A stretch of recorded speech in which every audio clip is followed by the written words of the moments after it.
Hey there, so I just wanted to do a video to talk about a few things that I feel are important to me, and one thing in particular that I feel isn't actually spoken about all that much in animal rights and activism.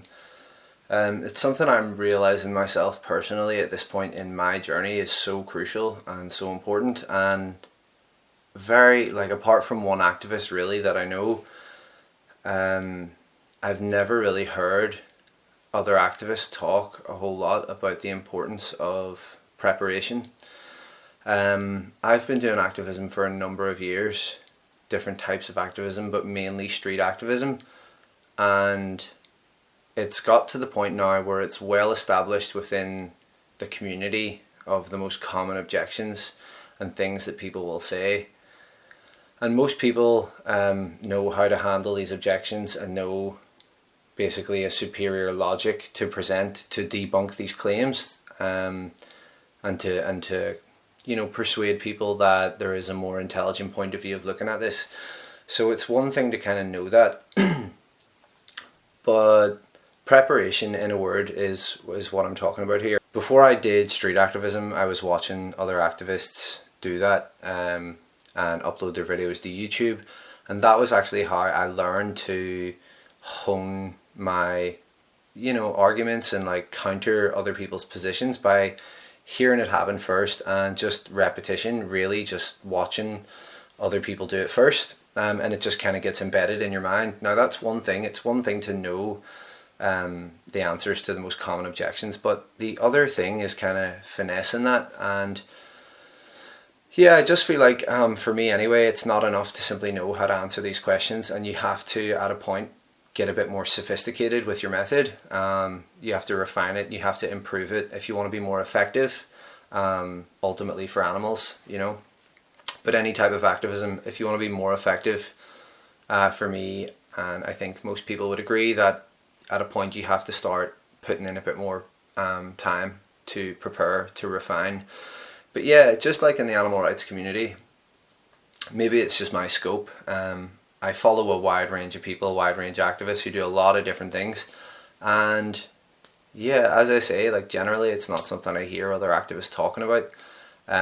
Michael Nelson Davis, aka The Victim's Perspective, I came across a video of his, and it was an outreach guide, step by step, stage by stage, with clear goals. And I just was like, wow, this is so effective. This really resonates with me. This really speaks to me. And I've been studying that method, and yeah, I consider myself a student of that method now. Like, I'm talking very early stage here. I'm putting this in practice, and I've been studying it, and taking a pause from street activism to really refine and improve my skills. But I just wanted to say that, because I feel like it's really important, and I've never really heard other activists talk about their preparation, how they prepare, what they do to prepare, how long they spend on preparation. And everything is mindset. Everything is mindset, and the way you think about it and the way you approach the situation. Yeah, so my next point is really, I've spoke to so many vegans, in real life and online, people who are clearly passionate about what happens to animals and doing something about that, but give me feedback along the lines of, I could just never keep my temper, or I don't know how you stay so calm, or I just couldn't sit there and listen to that.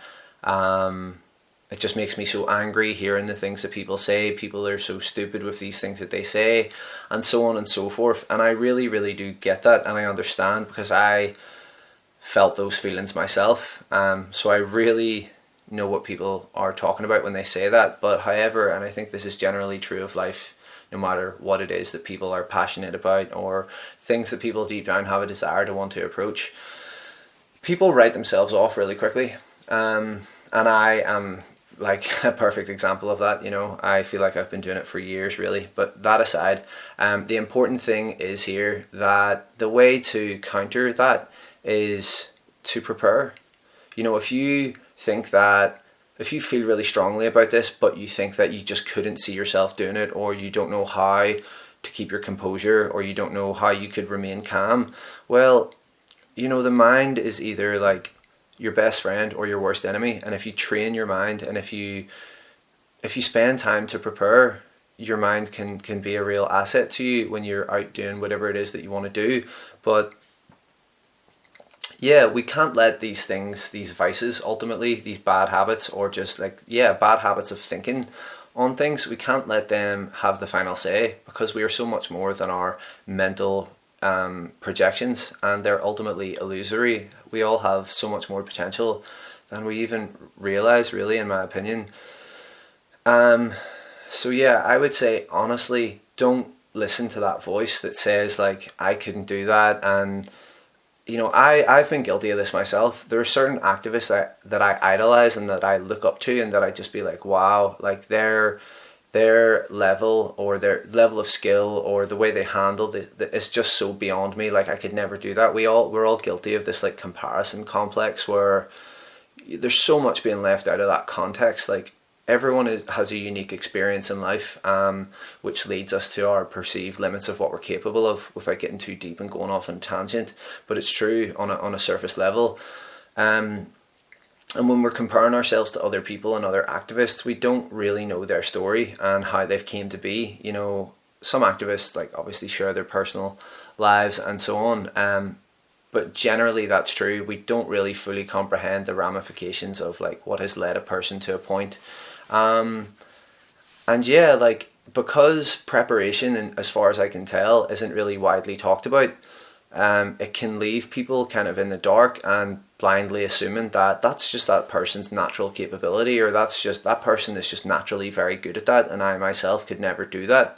Of course, there is something to be said here for the likes of, yes, some people do have natural dispositions towards certain strengths that lend to the thing that they're doing, and others simply do not, but they will have strengths in other domains. That's fine. But I just wanted to say this because I have not really heard of it being spoken about in the animal rights movement and in the vegan movement and on the activist scene. But I've came across so many activists, or people who are interested, not activists, people who are interested quite clearly in wanting to do something and take action for animals, but write themselves off because they have this self-image that I just couldn't see myself like handling it this way or that way. And that's fine. Like, you don't have to do it the same way. And in fact, I would say to just get out there and practice and make mistakes and learn from your mistakes, and you will find your own unique way of doing it. And if you're earnest and sincere enough with that, and you persist with that, like, you will become you'll become more effective than you ever thought possible. And I myself know that, well, I mean, I feel like that my potential is like, I'm not actualizing anywhere near my own potential really still. And that's just me. Like, I haven't really spoke much about my story, and maybe I'll get into that at some point. I think I probably should, but again, I'm going off on a tangent. But let me just say something else, because there's one other thing I really wanted to close off with this video. Yeah, so finally, I just want to actually speak to activists directly, and particularly to people who, past tense activists, people who haven't been active in a minute or a while or whatever, for whatever reason. COVID played a huge part in, people just going off into their own world and dealing with that in their own way. And we all have our own traumas even before COVID, and it's just part of what shapes us in life. But COVID really made people stop and pause and reassess. And I think for a lot of people, they just never, in a sense, like, recovered when it came to what life was like before that, or what they were pursuing before that. And that's a reality, and that's fine. Of course it is. We have to accept the way things are before we can change them. But yeah, like, I just remember what I'm trying to say is, it's okay to get stuck and to lose your way, as long as you come back. It's not okay to get lost forever and to just never resurface, or to never come back around to that thing like that you care about and that you were doing and that gave you a sense of deep purpose and fulfillment and contribution. But yeah, I just wanted to say to people who were once active and haven't been in some time, that it is okay. And we've all been affected by different things in our lives, but we also have to remind ourselves and remember like what is happening to animals every single second of every single day. And if that takes like watching some slaughterhouse footage to remind yourself of what that was first like when you first seen that happening, to kind of kickstart those feelings again and say, you know what, it is time for me to do something. I do need to do something. Or even if you're not an activist, like I would encourage you to look at what happens to animals, and if you feel strongly that there's something seriously, disturbingly wrong and morally just unacceptable about that, to do something, because animals really need all the help that they can get.